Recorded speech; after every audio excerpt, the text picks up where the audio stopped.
Hi everyone, I'm Chabelle. I'm a board certified anesthesiologist assistant, and I'm joined today by one of my former classmates, a current CAA, Miles Blatstein.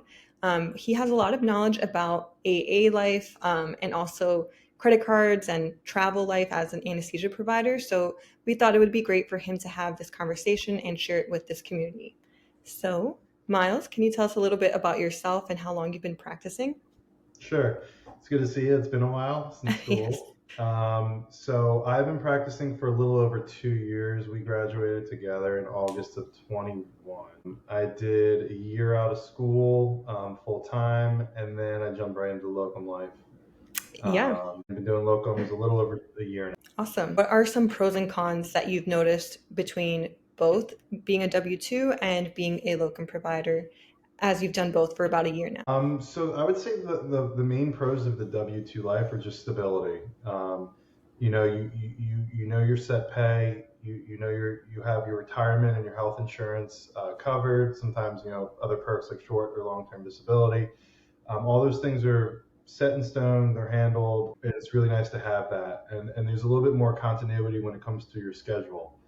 A little bit Mhm, more flexibility, I'd say too, in terms of like the set schedule. Obviously, as a locum, mhm, you can, take off certain dates, especially when you're getting a contract. The cons of it are your W-2. You don't get the tax advantages of being an LLC S corp like a locum, and you're under the umbrella of sometimes these bigger corporations. So you don't have as much freedom like you do as a locum provider. mhm. There might be some restrictions on, radius and things like that in terms of moving around and staying within your area or working somewhere else. And then, of course, the pay differential. Obviously, the tax differential is one thing, but the Mhm, pay is obviously a whole other thing. mhm, Some of the pros of being a locum, flexibility of your schedule in terms of setting mhm, it from the get go, right? Once it's set, mhm, it's pretty much set. There can be some leeway, especially if you give advance notice, like, hey, I actually need to move these dates around. The money is obviously fantastic, and just the tax advantage again. I can't repeat Yes. that enough. It's significant when you go on from W-2 to 1099, and you see the difference in the write Mhm, offs and what you're paying in taxes comparatively to what you're actually making overall, and seeing where you fall in the tax brackets there, and the percentages, it's significant. mhm, So the cons, sometimes you're living in places you don't necessarily want to live. mhm, You call them short-term friends. You mhm, know, sometimes you might make friends with the anesthetist or the docs you're working with, and mhm, you kind of have to be flexible with that, knowing that you don't, you might not necessarily make intimate relationships while there. mhm. Being away from friends and family can be hard, especially when you're across the country or what have you, which can make traveling a little bit difficult.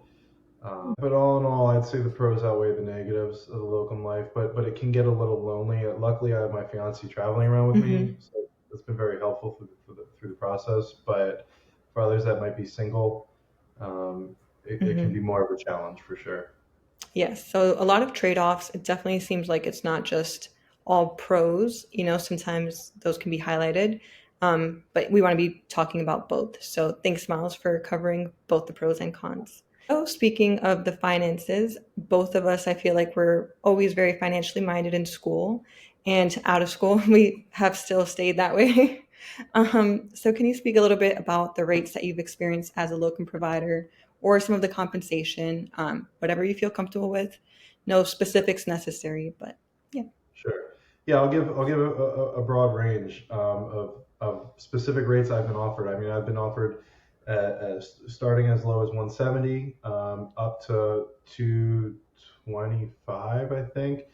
Mhm, And really, a lot of that can differ on many different things. And really, it's mhm, how big is the need at the place you're going, and what are they mhm, willing to pay? How far away is it? Is it in the middle of nowhere? Is it a night shift? Does it include call? Does it not include call? Right? All those things mhm, have to be taken into consideration when you're be giving a specific rate. I'd mhm, say the averages now are hovering between 180 and 200 an hour. mhm, So we're heading in a good direction. catching up to the CRNA rates, which Yeah. is great. Stipends, the repetitive thing I've been told is, the industry standard is $150 a day. Um, Okay. Now, that's not necessarily what I've been offered. It's usually the minimum is around 1,000 a week. Um, Mm-hmm. so at least you're looking at about $4,000 a month in Mm-hmm. stipends. And something to take into consideration with the stipends also is that they're not just given in the sense that, okay, I'm scheduled for 2 weeks out of the month, but they're going to give me the full month. They're given Mm-hmm. based on work, right? So if you take time off, Right. right, it's not paid time off. We don't get PTO. You take time Mm-hmm. off. Number one, you're not getting paid for that. Number two, you're not going to get the stipend. Mm-hmm. So it's based on how much you're working, and sometimes there could be a food stipend, car stipend, housing stipend, airfare stipend. Mm-hmm. I've seen them all. I've had them all. And it just depends on the company, what you're able to negotiate, what the company's able to negotiate for you, Mm-hmm. all those things. Yeah. I'm curious. So I was also calculating my total compensation with my weeks off. Is that something you do? Like, do you do a budget and things like Yeah, that? I do that religiously. Maybe Right. a little too much. Yeah. I used to be very type B growing up, and Yeah. I think I've become too type A. Yeah. I mean, like when I'm planning to do a vacation, I get a Word document up, I list out all the dates, and it's carried over into finances. But Yeah. yeah, I do the same thing. So I try and live like I'm a W two. I try and stay within a certain Mm-hmm. budget. I like to travel and spend money on travel and food. So Mm-hmm. that's where most of it goes outside of expenses. Yeah. But I try and live like I'm a W two. So I say, okay, if I was working a job as a W two, what would I be getting PTO? And it would be, Mm-hmm. 6, 7, 8 weeks. So I try and stay in that range. Last year was my first time doing locum, so it was a little different. Mm-hmm. I had to travel to New Mexico for my first one. It took about a Mm-hmm. week. It was a week till I started, and some time off. I Mm-hmm. took time off to travel while there, and then the next one was in Atlanta, Georgia, and there was a whole nother week off because I had to travel across the country Mm-hmm. again, and then again a little bit of time, maybe a week off between Atlanta, and now I'm in Melbourne, Florida. Uh, Yes. but I try and budget it based on, okay, 8 weeks off, right? 8 weeks off of Mm-hmm. not being paid. This is my budget, and I need to make sure I have expenses covered for the time I'm not working as well because I'm not getting paid. Mm-hmm. Absolutely. And I feel like I've actually kind of experienced something like that. Like my credentialing was a little bit delayed, so I had to work with that. And so I definitely feel like there's a kind of a learning curve as you're starting in your first year of locum. How do you feel now, like in your second year? Do you feel like you have It's your footing? There's definitely a learning curve. Yeah. Yeah, I definitely feel like there's a learning curve. I feel like I learned a lot in the first year. I'm probably going to continue learning. But there's a lot of people that ask Hmm. questions too. I'm an open book. I'm Hmm. always willing to answer questions to anybody about locums or 1099 work. Hmm. But yeah, like that first year, like my first locum assignment when I was credentialing for my second one in Atlanta, it was just a lengthy process. Every place is different. Credentialing Hmm. sucks no matter where you go. It's just part of the Yeah. job, and it's part of locums. And I extended myself. They allowed me to extend a month in New Nice. Mexico because credentialing was taking a while in Atlanta. Hmm. Um, and so, luckily enough, they were willing to extend me. My backup was to go back to Florida. I kept my old W 2 job Hmm. credentialed just in case PRN days. And so I kept that as a Hmm. backup. That's another tip is, you can always keep your PRN thing going. Obviously, if they have minimum requirements, like a certain Hmm. amount of days per month, that's one thing to consider. But I didn't have that stipulation. So, and I've done some days here and there when I visited South Florida. Nice. So that was definitely a nice backup just in case something happened. Hmm. And I'll say that's another good learning lesson. For me, I expected credentialing to be a little bit quicker, but I've learned 6 months is definitely a good amount. More so 6 to 8, looking out for an assignment is probably a good cushion to have. What do you think, Miles? Well, it depends because some of them want a little bit shorter, but if you want to be very conservative, sometimes you Yeah, do want more. I so in terms of looking for assignments, I'm always looking. I'm always scouring and seeing what things are.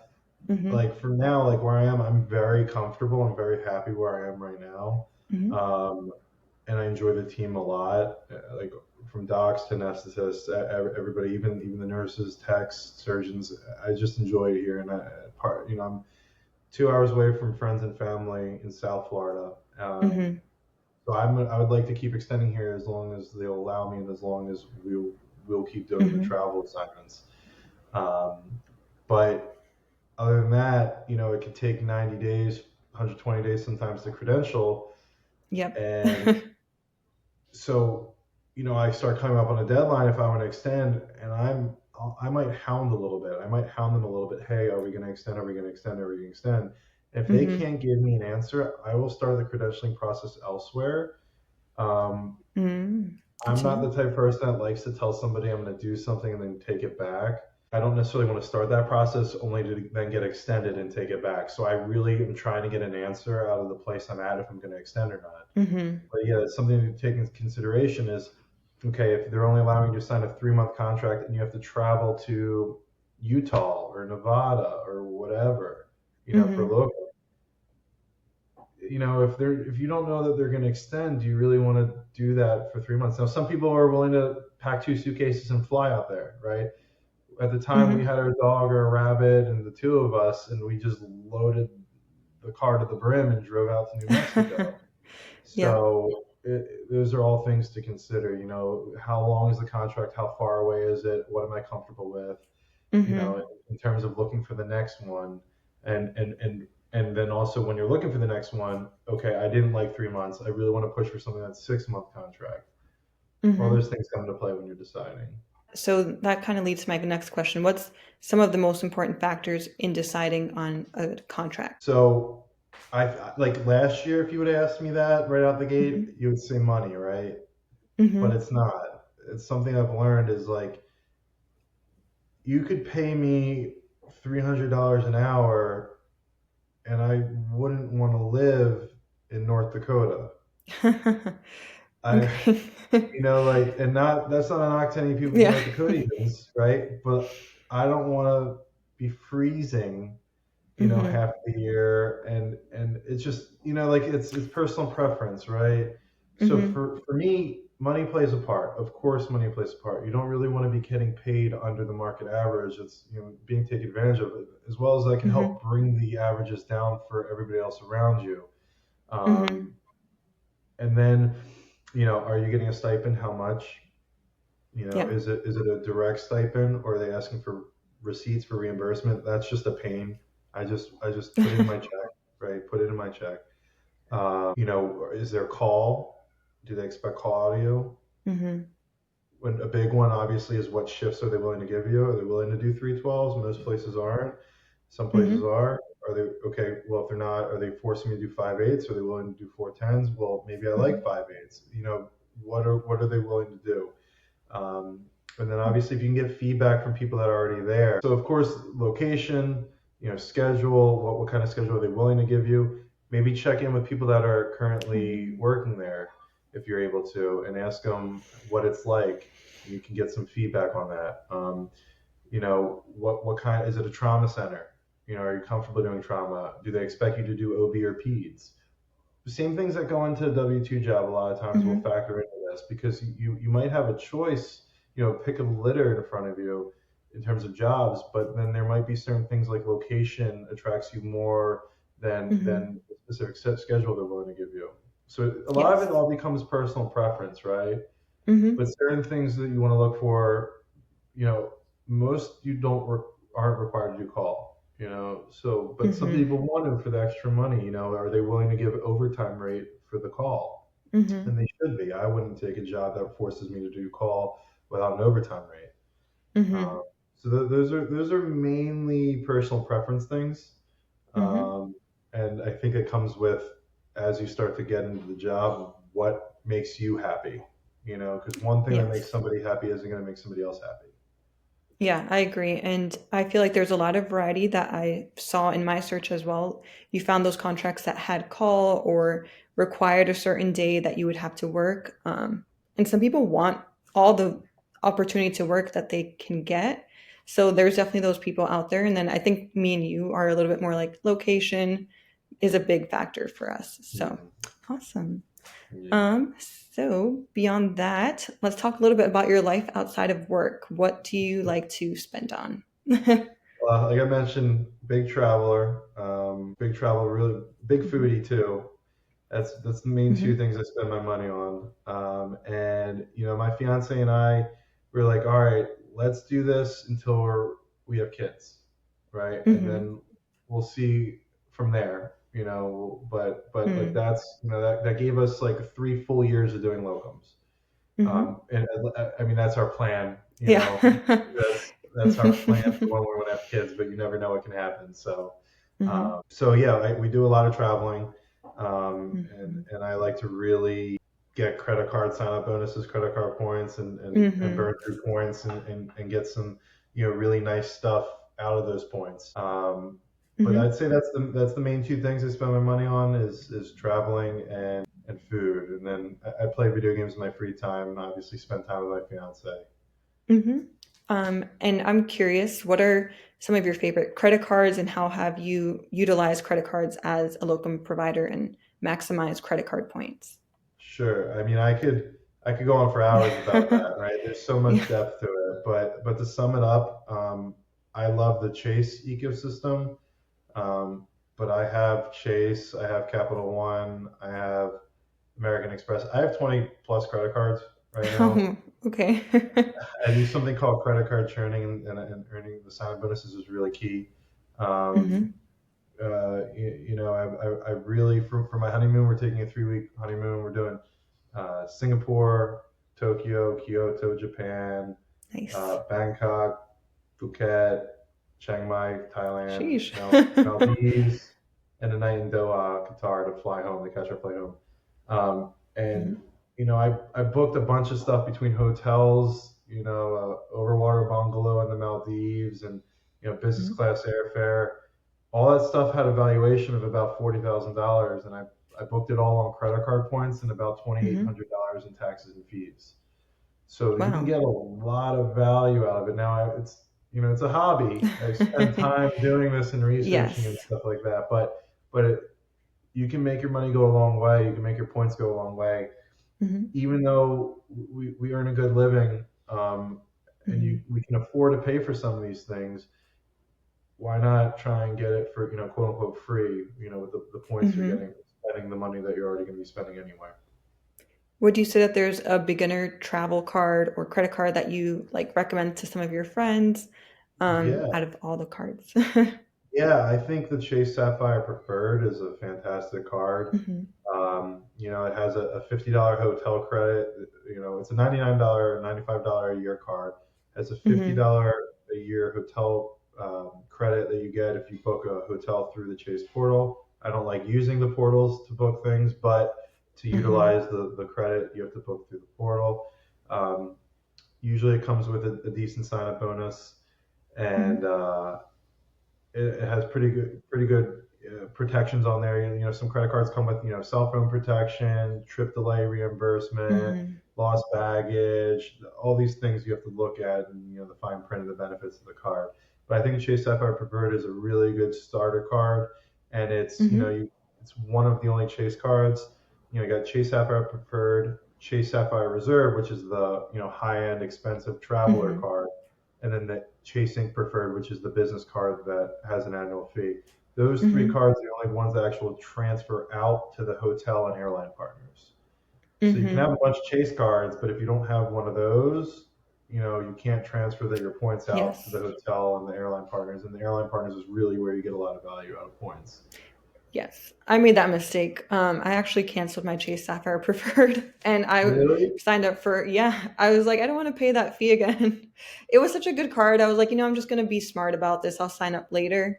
And then I got the Chase Freedom Unlimited, and I tried to transfer my points, and it did not happen. So yeah, that's Well, something to know. you're starting 1099 work, so me and you will talk Chase business cards. Yeah. I just applied for my card. Yeah, it's definitely a lot more back end work to maximize these things, but once you do it, I feel like it pays off so well. As you said, you're doing your honeymoon across all these countries and cities. Yeah, you can definitely get so much value out of it.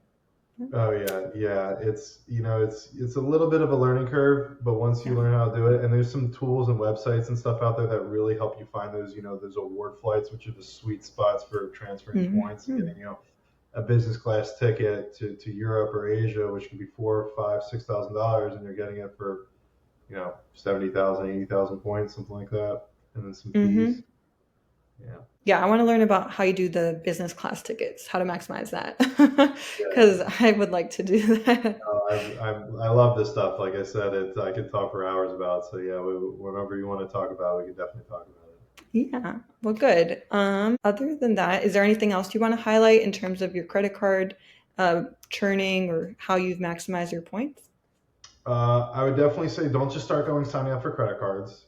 Yeah. Uh, if I just spark somebody's interest, pique somebody's interest because I started saying, oh, I spent all, instead of spending all this money, I spent these points and $2,800. It's gonna pique people's interest. I know it will because it would have piqued mine. And the best Mm-hmm. thing you can do is you go on. You got to learn about some of the rules. Some of the banks have rules, right? In Mm-hmm. terms of like how many credit cards you can sign up for within a certain amount of time, how many Mm-hmm. you can have total with each bank. Do business cards count? Which business cards count? There's a bunch of Mm-hmm. things, right? But the first thing I would say to recommend if you're wanting to learn about this is going to Reddit, and the subreddit is called Churning, and there's a wiki Mm-hmm. on there. Read the wiki, familiarize yourself, read other stuff that talks about each thing. You got the nerd wallet stuff, travel on points. You got all these different avenues to learn from all these different blogs Mm-hmm. and platforms to learn about the credit card game. I would highly suggest reading the wiki before doing anything. And Yes, that and, makes and my sense. DMs are always open if Do people you have have, questions. does your fiance, is she on board with the credit card churning as well? Because I'm trying to get my boyfriend on board. Is this part of like how you maximized your points because both you and your partner were able to do it? So I'm Yeah, curious. so that's called two-player mode, right? Yeah. Um, right now, because I'm 1099, I'm mainly driving most of my spend through my business credit cards. Mm-hmm. Obviously, separating things that aren't able to be written off compared to things that I can Mm-hmm. write off. Like, there's no reason to put something on a business credit card, excuse me, that cannot be written off, right? But because of that, I've mainly stuck with business credit cards, and because of that, she's not a part of the business. However, I could make her Mm-hmm. part of the business and get her an employee card. Mm-hmm. But to then get her, there's rules in terms of It's what a you lot, can and yeah. can't do. But the bottom line is there's something called two-player mode where you can really maximize because you Mm-hmm. could get a sign-up bonus for one card, and once you complete it, you can then Mm-hmm. refer your partner for the card. Then you're getting Mm-hmm. points for the referral, and then they're going to get points for the sign-up bonus also. Mm-hmm. So there's a back and forth game to it as well, and you can really really earn a lot of points with two people. You can do it with one Mm-hmm. person also. You can do it with two people. You can earn a lot quicker and a lot more. And Awesome. it's one of the struggles in the points game. Like when you're reading on Facebook and things about people trying to get their partner on board, and they're Yeah. very concerned about opening up tons of credit cards. I have a very good credit score. You know, it takes somebody that's going to be paying attention. I don't keep balances on Yes. cards, right? I make sure I can pay my Mm-hmm. balances off every month. I don't spend money that I wasn't planning on spending just to hit a credit card sign up bonus. Yeah. Like everything's budgeted within that. Like some people have the finances to work on three sign up bonuses at once. Some people work on Mm-hmm. one for the full 3 months that Mm-hmm. they need to complete it. It takes them the full 3 months. So it's different Mm-hmm. for everybody. But one of the key rules is not spending just to hit a sign up bonus Yes. and making sure you're not carrying balances from month to month because interest will just eat away at the value of those points. Yeah, for sure. It becomes not worth it if you start to Absolutely. get interests against you. And I'm also curious, did you save up points for like 2 years or something like that, or like 1 year, or is it mostly from the business that you've gotten all of your points for your honeymoon? So yeah, I would say for the most part, I've been saving points up for 2 years. Now my Hmm. honeymoon's been booked for a year. Yeah, I'm going on my honeymoon at Okay, the end of March into April. It's pretty much been interesting. booked for a year. You Hmm. know, part of the thing about booking like the business class flights is you need to be flexible and book as early as Hmm. possible. Which is one of the Hmm. benefits of being a locum is you can book a trip a year out and then just say I can't do these weeks when you sign a contract. Hmm. Um, but it's you just kind of got to be flexible with that. But Hmm. yeah, I for the most part saved points for 2 years. I spent some at all inclusive Hyatt resorts for sure, Hmm. and some points here and there on some trips. Um, I did Hawaii when I was in New Mexico. We did Hawaii for like 10 days, and I booked lie Hmm. flat business class seats from the United States to Hawaii. So from the United States to Hawaii, from mainland America to Hawaii. Um, so but yeah, overall I saved a lot. But Hmm. once you really get acclimated to how to earn points and how to like go from sub to sub and what you're comfortable with, you can start Hmm. earning points at a rapid pace. Absolutely. Okay, awesome. So it's like a learning curve, just like with locum, just like with anesthesia. It's a learning curve for credit card points. Yeah. So, I was going to ask, are there any more lessons that you would wish for like a younger version of yourself that was stepping into this anesthesia world to know, or the credit card points? Is there anything that you wish like someone would know? Well, I'll start off by saying this. Me and you I think we're about 8 years apart, I think, or something like that. Are we really? How old are Okay, you? I'm 29. I don't think we're that far apart. Oh, 29. Okay, I thought you were a lot younger. Oh, Okay, good. I'm 33. I was gonna say, okay, it's a compliment at least, right? Uh, well, we had a lot of younger people in our class. We did have a few Yeah. people that were 21. For some reason, I thought you were in that range. But Yeah. one thing I would say Uh, for me, for me personally, as saying the younger self is there is no rush. Everybody has their own pace in life, and it took me a mhm, while to get through undergrad. Started off in mhm, undergrad, took myself out of undergrad to kind of mature and get a full time job for a little bit. Did that for a little bit, got back into school. mhm, It took me a little bit to get the ball rolling, and that was just my maturity level and how ready I was for school. And everybody's different in that. So for me, it was like looking at mhm, the outside around me and my friends I grew up with and where they were at in life. It was a little bit of a challenge, but at the same time, I was just happy to be where I was, right? And for yes. the and to be happy and grateful for your accomplishments, no matter how you got there, what the time Mhm, frame was that it took you to get there. Everything kind of happens how it's supposed to happen at the end of the day. Everything has its own time, and everything is going to teach you something. You got to take a lesson from everything. So for me, it was taking a lesson from everything and getting to the point I was as a young man in my late mhm, 20s, graduating AA school. you know, if I hadn't taken every step in my life as a lesson, mhm, the gratitude that I had where I was, I wouldn't have had it, and I mm, might not have been where I was, and it's there's no rush with anything, and mhm. that can kind of lead way into the credit card thing. What I Yeah. wish I learned. I wish I knew about the credit card game a little bit earlier. Like I tell Mhm. my dad about the trips I'm doing and how I'm spending things on with credit card points, and he's flabbergasted. He thinks I'm blowing all my money. He doesn't think I'm saving money, and I'm trying to explain to him at some points. Yeah. And so I wish I knew about it earlier. Um, it's okay to make mistakes. It's okay to ask questions, right? You Mhm, find Facebook groups, blogs. Again, my DMs are always open. You want to try not to make big mistakes, like just losing a crap ton of points because you did the wrong thing. mhm, Um, but yeah, there's a learning curve to it.